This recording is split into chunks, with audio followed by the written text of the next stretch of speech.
যেই বাংলাদেশে তসিম মাহবুব থাকে সে আমার জীবন থেকে এই বছর বৈশাখটা কেড়ে নিয়েছে। বৈশাখে শুটিং করব, বৈশাখ সেলিব্রেট করব না। পান্তা ভাত, ইলিশ ভর্তা, তারপরে এই যে শাড়ি পরা, সাদা শাড়ি পরা, এই যে কই গেল, চলে গেছে। এখানে বারান্দায় দাঁড়ায় ছিল একজন ভদ্রলোক যার নাম তসিফ মাহবুব। সে আমার জীবন থেকে এই বছর বৈশাখটা কেড়ে নিয়েছে। কোথায়? আমাকে এখনো দাওয়াত দেয় নাই। আমাকে যখন বলেছে যে আমাদের এরকম এরকম তারিখে শুটিং, আই ওয়াজ লাইক বৈশাখে শুটিং করব, বৈশাখ সেলিব্রেট করব না। তসিফ ইজ লাইক এই বছর করা লাগবে না, অনেক জীবনে অনেক বৈশাখ সেলিব্রেট করছো, আর দরকার নাই। সো এই বছর আমার কোনো সেলিব্রেশন নাই।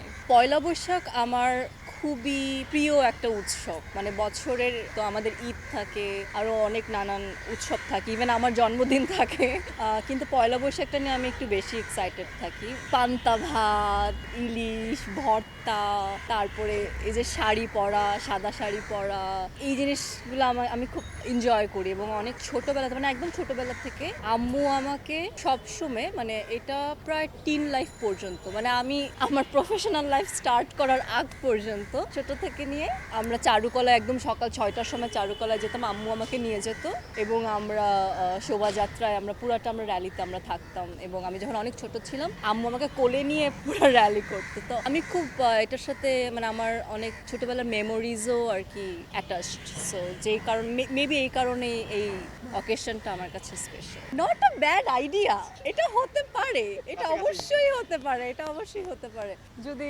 যদি ভদ্রলোক যদি ভদ্রলোক বিরতি দেয় যে ঠিক আছে যাও, আজকে পয়লা বৈশাখ 1 ঘন্টা ছুটি দিলাম।